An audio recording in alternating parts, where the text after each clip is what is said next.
Today, we've got a strategy battle between two experts who have not only sold millions on Amazon themselves, but who also help countless other sellers with their businesses. How cool is that? Pretty cool, I think.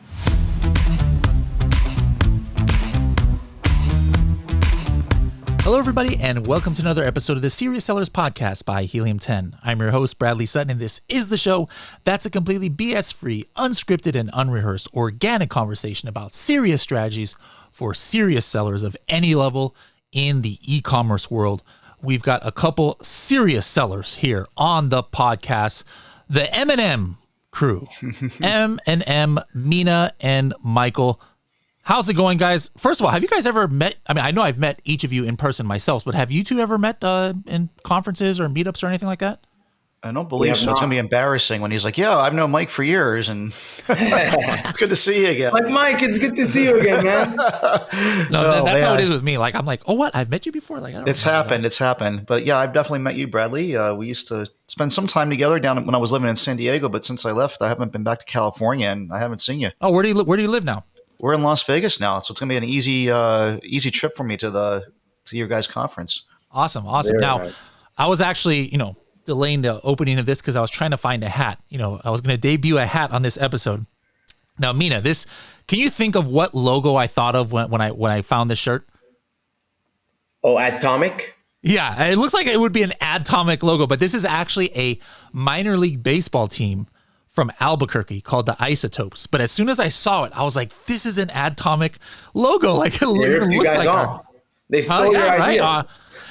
Now, they actually were first, but we just didn't know about it. It was actually the first time I saw this logo was in an episode of Breaking Bad or something like that, or Better Call Saul, one of the two. But yeah, Albuquerque Isotopes, and I had a hat to match it, and I couldn't find it. But anyways, we're not here to talk about Bradley's strange fashion choices. I mean, the hat goes pretty good, man. You got the red and the yellow, like represented. Yeah, so I'm wearing my Philippines hat. It looks right now. pretty planned. There we go. I'll go ahead and take that and say that it was planned, but it wasn't.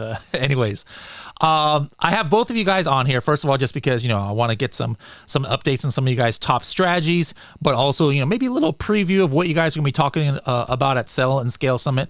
Now, Michael, what are you up to these days? I haven't talked to you in a while. Are you still selling on Amazon? I remember you had some like cool coloring books or something like way back in the day. But like, what are you doing in the Amazon and or Walmart or e-commerce space these days?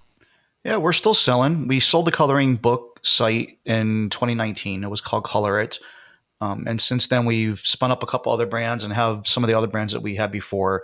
But we have a brand called Ice Wraps that's in like hot and cold therapy. We have a stuffed animal brand. We own tactical.com and sell some tactical products. We also recently purchased knitting.com, and we'll be launching a line of knitting supplies.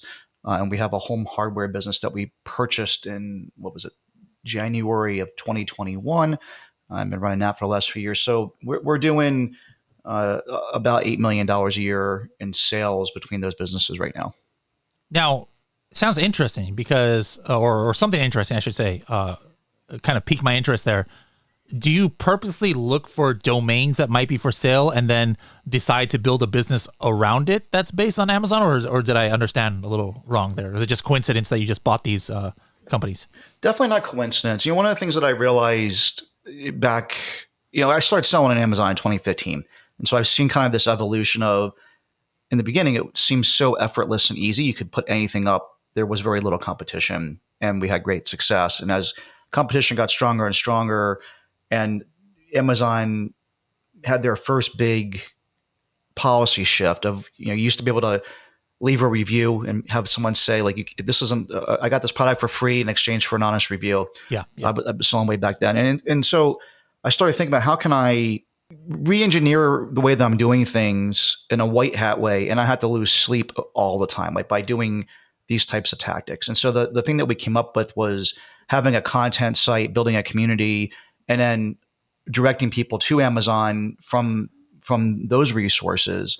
And it worked really, really well with Color It, and we've now expanded that to our other brands. But with Color It, we had an email list of like 100,000 people, and whenever we launched the product, we would just say, "Hey, look, new product's up on Amazon. Go buy it. No coupons, no incentives, no please ask me for a review, no black hat tactics of any kind."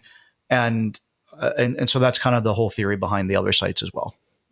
Interesting. So then it's like the domain, you probably have, your company.com or whatever out there, but then your strategy is you have like this generic word that you can build a community around, like knitting.com. Like, I'm assuming your company is not called knitting, .com, but then, so that one, it kind of like is almost as if it's like a neutral website, but you can push relevant buyers, potential buyers to your company. Exactly. And it's a long game. I mean, the idea is to teach someone who's just getting started in knitting, how to pick up needles and use them. It's actually a lot more difficult than you might think. Definitely more difficult than coloring. I mean, we all know how to color, just stay between the lines.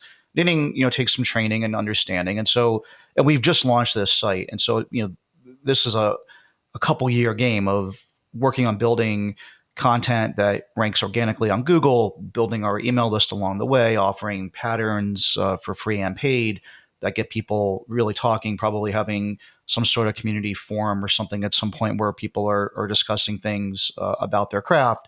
And then eventually having products that we hope people will love because they're kind of have an affinity towards our brand and they're good products. And so you kind of marry all those things together. And again, it's definitely the long game. This is not, I'm going to sprinkle magic pixie dust on something and have it grow up, wake up the next morning, there's a magic beanstalk outside, just growing like a weed. I mean, this definitely takes time to cultivate and build.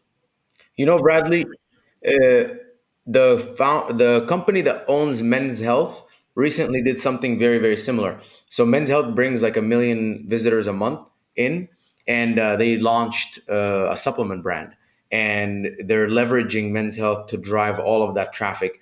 The brand has nothing to do with Men's Health. You could never tell. Men's Health, obviously, their business is like display ads, right? So they sell their property to Google, and then Google takes people and advertises them, pay per click.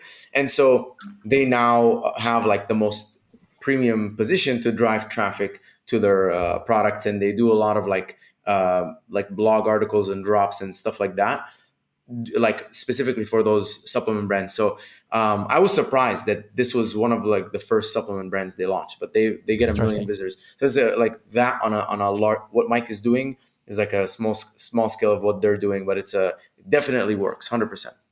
Interesting. All right. Now, since you started talking there, let's keep it with you a little bit. Mina, what about you? Like, what have you been doing?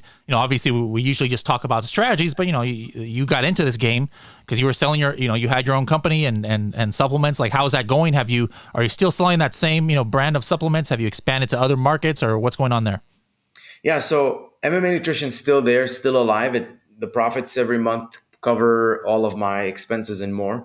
So I stopped focusing on it, and I put my team on it, and they're now like a client of Trivium, and we're just continuously trying to improve different things, but I'm no longer investing like a lot of money or time into it. It just produces a lot of profit, and then all of my energy shifted into the agency because I saw that was growing really fast, and I was adding a lot of value, and I really saw a clear path of like how I can innovate in the industry and lead it in terms of PPC.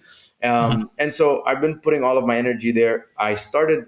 So I love brands, but instead of owning one, I started investing in some. So I talked to a few people and I saw like some opportunities. So I've taken between 5 to 15% positions in a few companies. And I said, I'll come in, we'll run the ads, at a discounted rate. We will give you like our entire like A team to help you. You'll have access to every single connection that I have, and like I get hookups like from everyone, right? Because you're like a Amazon angel investor kind of. Yeah, and I will guide them. I mean, we don't know if this is going to be amazing or it's going to like all go on fire, but I want to guide them to an exit, right? I know the right lawyers to protect them. I know like the people to do their books, the brokers that will sell the thing. So that's kind of, we'll see how that goes. But the number one focus is the agency. Okay. Interesting. Now we're going to come back and go back and forth for some like quick hitting strategies from each of you. But both of you are going to be speaking at different times at the Sell and Scale Summit. So I wanted to, first of all, just get like a little preview of what you're going to be talking about. Like, I don't want to give away the whole presentation or anything, but just something to get people excited about coming. So Mike, let's start with you. Like, what's your main topic going to be? And can you talk a little bit about it? Sure. Yeah, it's the first time I'm actually talking about something that isn't directly related to strategy. I would probably feel more comfortable talking about the exact stuff we were just talking about 5 minutes ago with content sites and things like this. But I was talking to the organizer of the event, just running through a bunch of different topics. And we kind of felt like one of the things that's really missing in business is just kind of mental health and just well-being. As entrepreneurs, we get very spun up in our businesses. And so one of the topics we came up with was the four burner theory. And this is not something that I have invented. I've read about this elsewhere. But the concept basically is there's four main pillars in life. You have your work, your family, your friends, and your health. And you can only have 100% adding up. And typically what entrepreneurs end up doing is dropping one of these four burners down to a very low simmer or completely turning it off and really cranking up the work burner and ignoring their family, their friends, or their health. Everyone that I've talked to about this typically has one thing that they'll excuse first, and that one gets lowered. And then they find that the second and third one is getting lowered as well until they're just kind of all consumed by their work. And, a lot of the problem is that the society kind of applauds you for this as well, which makes it worse. Because like the more you work, or the more quote unquote successful you are, depending on how people measure that, the more addictive it becomes to continue to feed into that. And next thing you know, you have no family, no friends, or you've had a heart attack. Right. So, I wish I would have known about this a little bit before. Yeah, exactly. So it's kind of on point to kind of what we're talking about today, and yourself. And so it happens, and we all end up in this spot and think that we're young and invincible. And next thing you know, you realize that you're not. Is there like a tactical solution? Do you have are you going to share some tactical solutions for this? I am. Yeah. I mean, I think that, like a lot of problems or things, the first thing is to become aware of it. And the reason I wanted to talk about it and share my experiences with it was that I've been in business for myself since 2004. I mean, it's been a long time. And you adapt to a new normal, and you also a lot of times just don't realize that, things have gotten to a point where they're at.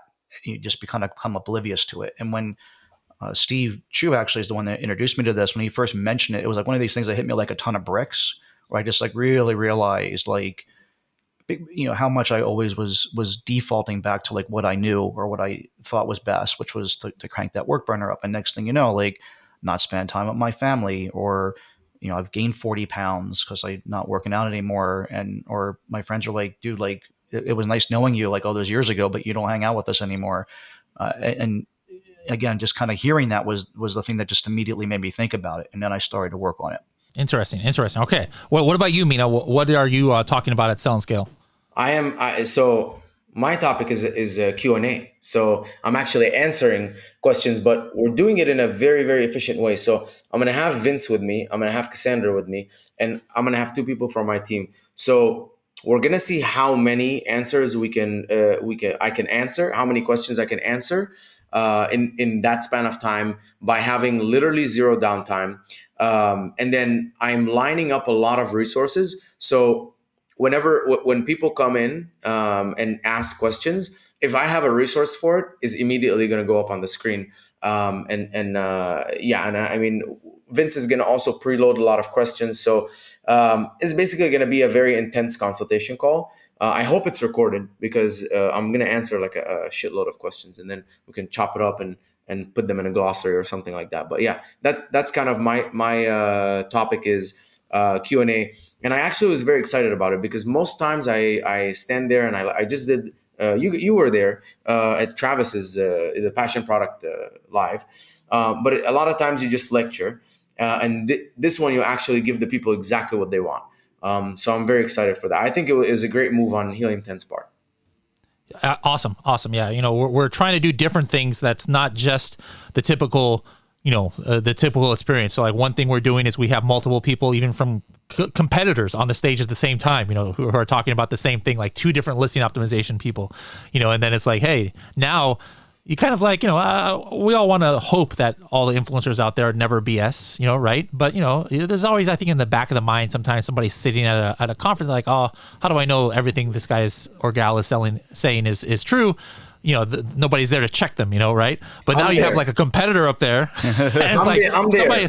Yeah, now Mina's going to be there to check. Now somebody asking questions. Vince says something crazy, right? And then Mina's like, Vince, what you talking about, fool? A little different vibe. And then we have here somebody talking about, something that is not talked about enough. And that's kind of like the mindset and different things like that. So we're trying to have a different vibe. So guys, if you haven't got your tickets yet, make sure to get it soon.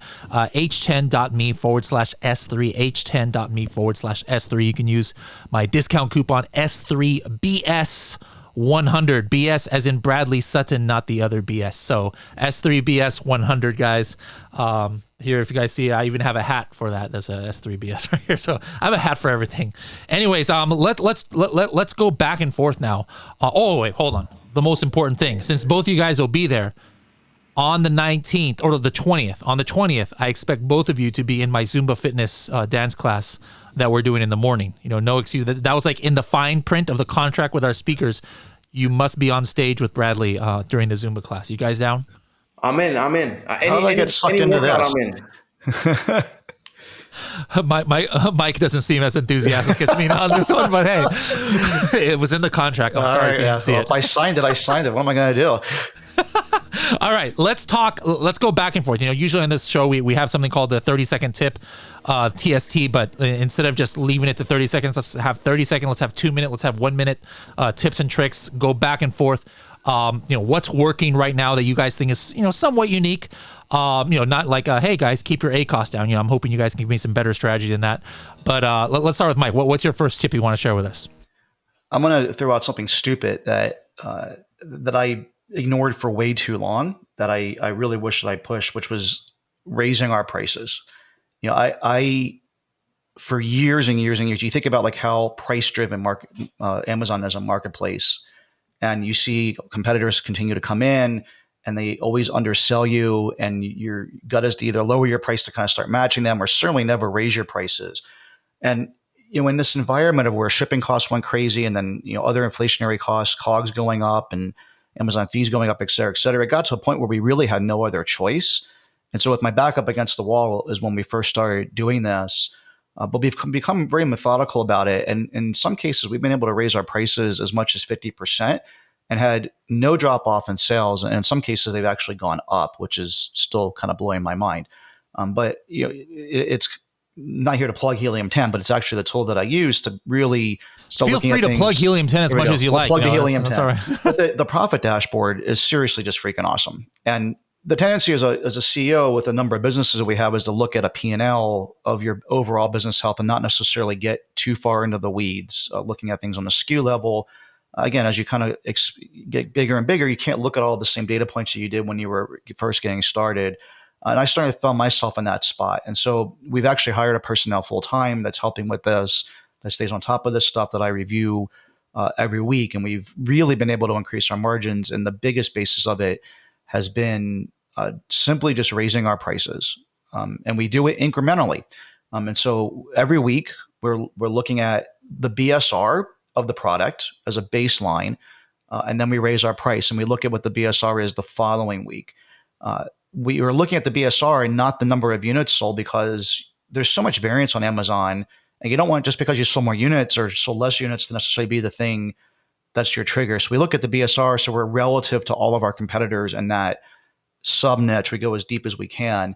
And if the BSR doesn't deteriorate, we raise the price another $1. And if it has a big adverse effect, we go back.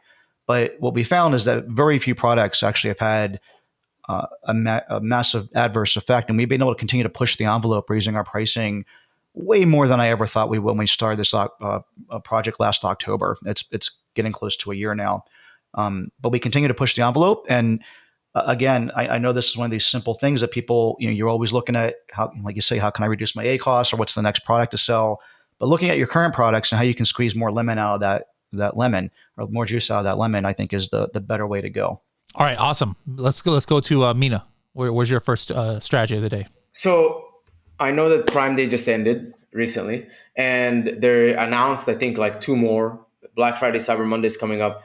So I want to talk about a strategy that we used with I think 3 or 4 people, and that it was it worked incredibly well. And basically what we did was, and I'm gonna be very honest, right? Because some of this is gonna be against terms of service. But what we did was I usually spend a lot of money 30 days, like 40 days before Prime Day. I'll spend a ton of money. And then the week before Prime Day, I'll start to taper down. And on Prime Day, I'll really cut down the ads. I'll just have a top of search, maybe if the product is a very top of search sort of product. But the goal is to rank me as high as I can organically. And then when Prime Day hits, I lower the ads. The organic rank takes over, the extra traffic comes in, and I make a lot of sales. And we've been doing this decently, pretty effectively. Well, how is that against terms of service? No, it's not. I'm going to talk about the terms of Okay. That part's coming. The part is coming. So, hey, kids, close your ears. Earmuffs. What I did this time was I did that, but I lowered the price by like a significant amount. I would say like $7 or something for like a $30 product, because this is the one I remember.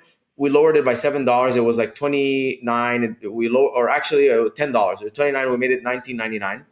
And then we did that. We also did search, find, buy for 3 of the main terms.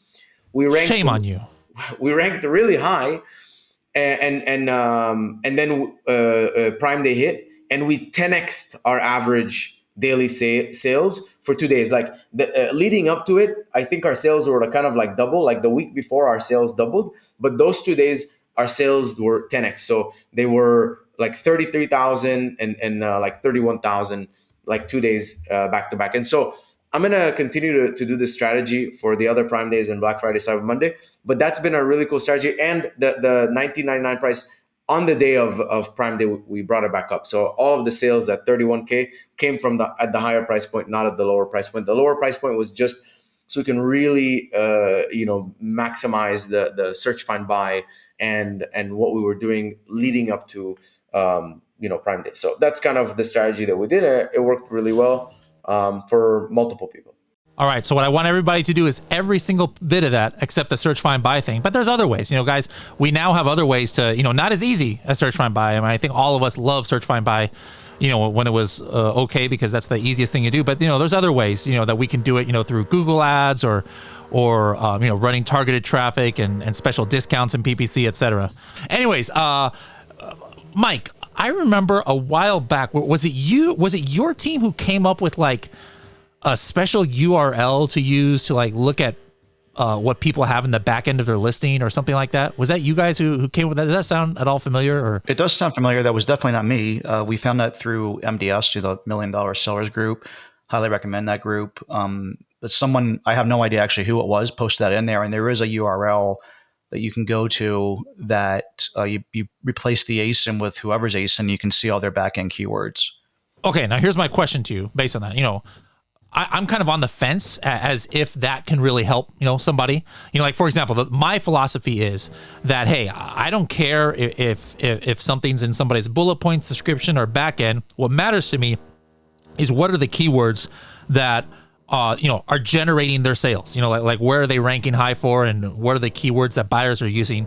And there's other ways to find that. So I'm just curious, for you, whether you think like, do you actually have a strategy based around or can it actually help you, in your opinion, to know what's in the back end of your competitors? Because like, what if the competitors just put a bunch of garbage in there? It's meaningless to their keyword sales, but now what it is. Like so how would you use that? Yeah, I think it can help with a couple of things. Number one, you can find if they have any trademark terms in their back end. That could be helpful for you if it's your trademark keyword, for instance. Okay, I get that. That's important. I like that. Actually, that's a very good point. Yep. Yeah.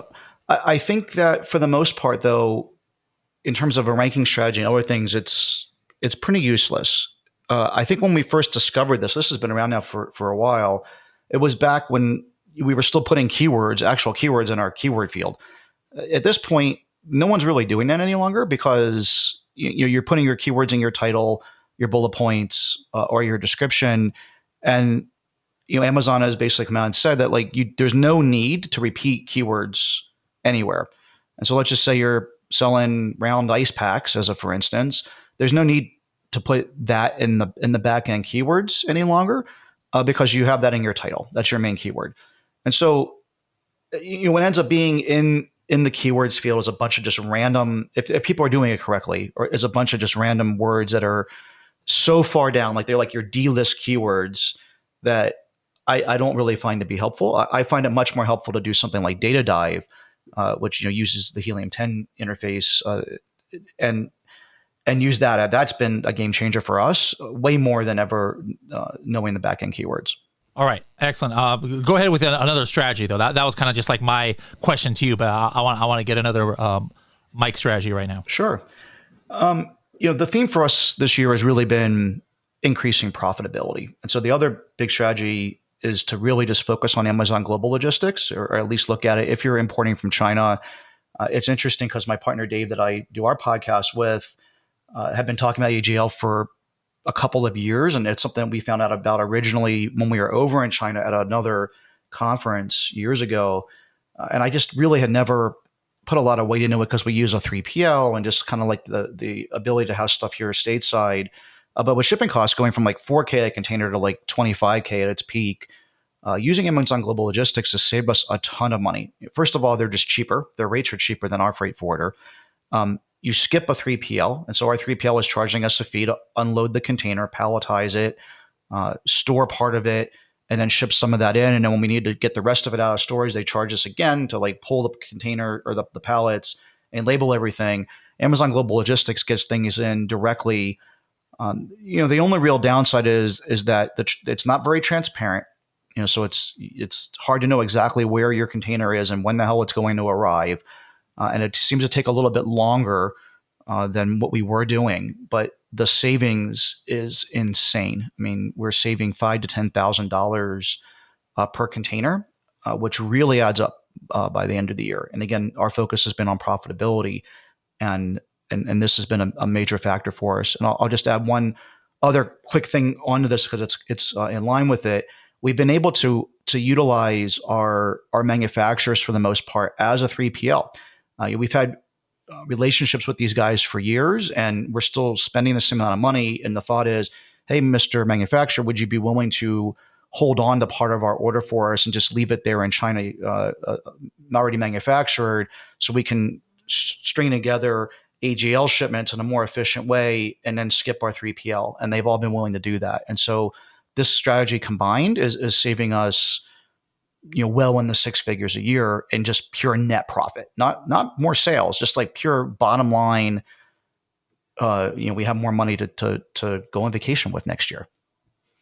I love it. All right, now I'm going to give you a couple of minutes to think about your next one, but I'm going to give you two topics. I'd like it to be on one of the topics, either on your current launch strategy or outside traffic driving strategy. All right, so be thinking about that while Mina gives his second to last strategy for today. Go ahead, Mina. All right. So the second one is clicks to sessions ratio. I've talked about this before, but still a lot of people ask me about it. Basically, there's a certain number of clicks that you get from your ads, and then there's a certain number of sessions that you get that are the blended combination of your PPC sessions and your organic sessions. Now, if you think about it, you're getting a certain number of clicks. Those are just the ads. The number of sessions that will come from those ads will definitely be less than the total number of sessions, correct? Because the total number of sessions have organic and PPC combined. When you measure that clicks to sessions ratio, the more the clicks for the same amount of sessions, so the bigger if you do clicks divided by sessions, the bigger that number is, the worse it is for you. Because what that means is that you are spending more money for the same number of unique Amazon accounts to come into your listing. This can be skewed if you're doing organic ranking, like using PPC for organic rank. So we'll leave that on the side for now if you're just running your PPC normally. But when I most realized this was when I would launch, I think a year ago, or even more, a year and a half ago, I would do regular sponsor products advertising, and then I would do some sponsored video for the main keywords, and then I would do headline search ads for like some of the whatever keywords. And I was like, okay, cool, I'm testing all of the different types of ads. But I have really good analytics sheets. So I had all of my PPC spend there, I had all of my total sales there, and like the numbers were not adding up. Why would the video ad have such a good result? And then me noticing that as the video ads results improve, the PPC results for that same keywords decrease and I guess become worse. And so I said, let's kill the video. And I would kill the video, and the total sales were basically not impacted, like maybe 3%, 4% difference by killing all of the spending that was coming from the videos. And I said, well, what the hell, dude? Like, it showed like a 6x ROAS, like, or whatever, like a 15% ECOS. And I'm like, how is this possible? And then I realized that it was the same people that were clicking on my sponsor products ad that were also clicking on my video. And they were probably, and this could happen also if you have really high organic and then you put like a sponsor product and whatever.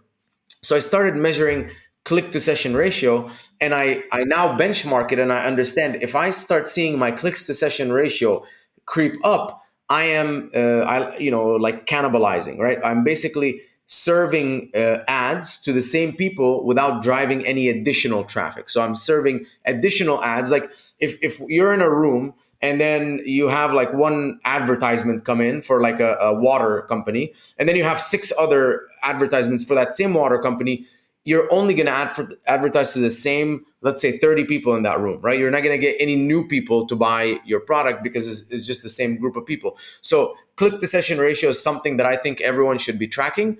You can also, a second and easier one to track is your PPC spend per session.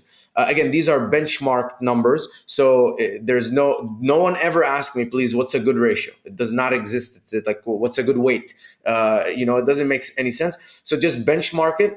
And then, if you're running multiple types of ads, you can like try and lower or turn off some of the additional ads and see if that ratio improves. And if your spend goes down and your total sales remain the same. And if it doesn't, you can always just turn it back on. But yeah, that's my tip. Okay, excellent. All right, back to Mike. You've had a couple of minutes to ponder your last strategy of the day. Go ahead. Yeah, so you specifically asked about launch strategy.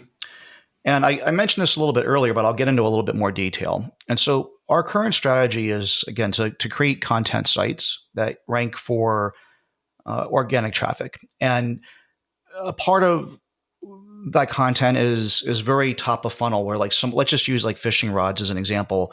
Like they might be looking for places to fish or how to fish and things of this nature, and they're not looking to buy right at that moment. But if they're looking for like best fishing rods for salmon fishing, there's probably a pretty high intent there for them to want to go buy. And so that would be an article that we would want to rank for. And so what we'll do is first go out and buy 5 to 10 competitors' fishing rods and look at them all. Same type of strategy you would want to do if you're developing a product anyway.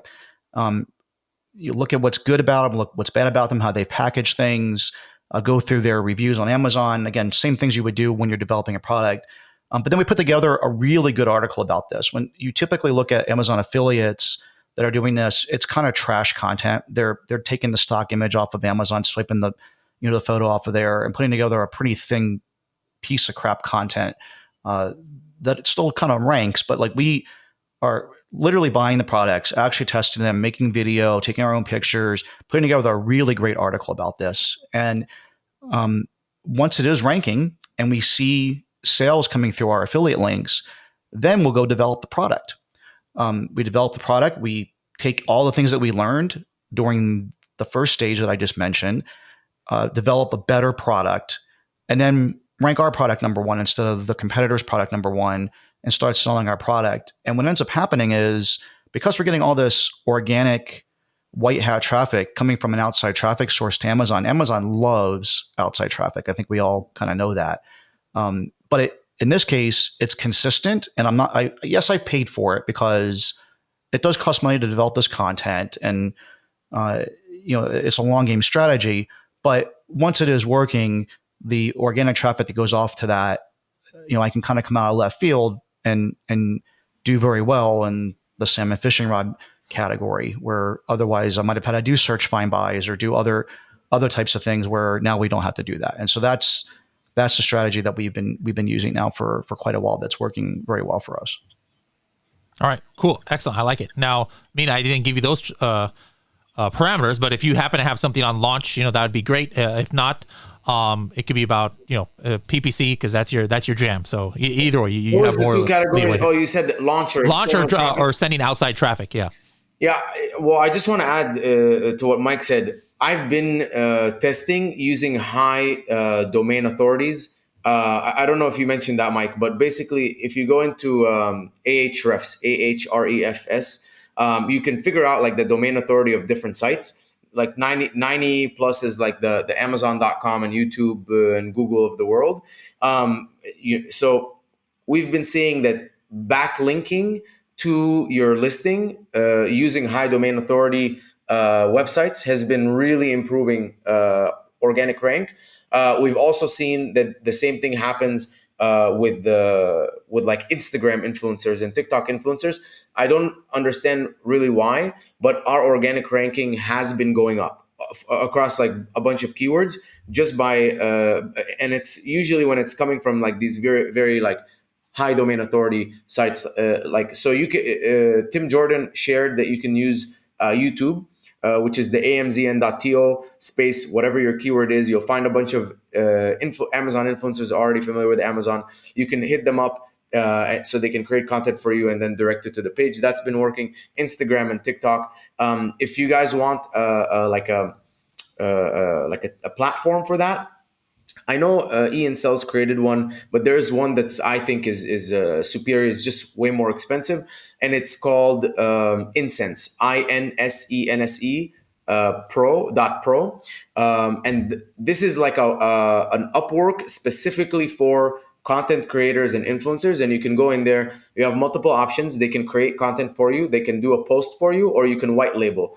White labeling basically means that they can make you an authority to run ads on their page. And so basically they can create a video saying, yummy, MMA nutrition tastes so good, whatever. And then they will post it on their Facebook business and you can run ads and then you pay for the ads. But anyways, besides that, it's very easy to use. You can go in, you say, I want like this type of person. This is what they look like. And it's like an employee profile or like a freelancer profile. So you see what is the content they've done, all of this stuff. It costs like $400 a month or something like that. It is pretty expensive, but if you're for your launch, if you're very targeted, you spend 400 and then you have to pay for obviously the influencers, but you get a big range. You get people that will charge you $40 for like content or a post. You get people that will charge you $500, and you find a good range. They're onboarding like at least 1,000 influencers every month, and you can have them post, and all send traffic to your Amazon. Even direct links, we've seen a huge improvement in organic ranking just from direct linking. So, Mike, I know you touched on this a little bit, but the high domain authority thing, we've been really seeing it work. People used to do it back in the day. They used to buy backlinks. And so you could buy backlinks to your website and all of this stuff so you can rank high on Google. This is kind of the same thing, but for Amazon. You're just buying backlinks, but you're not like buying them. You're like doing them legit. Awesome. All right. Now I know, obviously both of you guys will be in person at the Sell and Scale Summit, so people can just, ask you in person, follow-up questions. But if people can't wait until then, first of all, Mike, how can they find you on the interwebs out there? Yeah, the best thing to do is just to send it to support@ecomcrew, ecomcrew.com. That's our blog and podcast about e-commerce stuff. But like the staff that is there interfaces all that stuff for you to make sure it gets into my inbox. If it goes right to my inbox, it'll end up in never getting responded to. I saw this awesome meme on the other day. It was like, I have two speeds of responding to email. It's either like 7 seconds or 70 days. So most of them will be 70 days. It's my inbox is a nightmare. But yeah, support yes, ecomcrew.com is the best way. If for some reason you have my email address, pretty much trash that, because I guarantee I won't see it with all the spam I get. It's so ridiculous. Mina, how can they find you? Okay, so my email is mina at trivium, triviumco.com. Also at the Mina Elias on Instagram, and then Mina Elias on LinkedIn and Facebook. I'm very accessible. You can ask me questions. I actually answer immediately all the time. Now, he's showing us up here, Mike. He's throwing shade. He's throwing shade. Bad. I love talking about this stuff. I want to help, but like I also am overwhelmed with emails. No, so. Of course. I also have a lot of people that filter through a lot of things. So as you guys heard in the last Bigger Better launch, me and Vince released the Helium 10 official PPC course. We've been getting tons of questions. When are we going to have a PPC course? I partnered with Vince and Helium 10 on this, and literally we go through every single piece of Amazon PPC. I break everything down. It's super tactical. You get all of my sheets, my bulk optimization, my analytics sheets, deduplication, and any tool, Excel sheet that I use, and we don't use software. I mean, Atomic, right? But which Vince will show you how to do. But besides that, everything manual. I show you how to do it. I break everything up, like super easy, super digestible. It should be the last PPC course that you ever need. I know there's a huge demand for that kind of education, and me and Vince provided it. It was a lot of long hours of filming. But I'm very excited, to share this, and I think it's going to help a lot of people, because everyone kind of gets on Amazon and then they're like, okay, now what? And I think that the sequel to this is like an optimization course, but we will teach you exactly how to drive traffic in the most effective way possible on Amazon. All right, so make sure, guys, to go check out that course inside of Helium 10. It's an awesome thing that we've been working on for a while.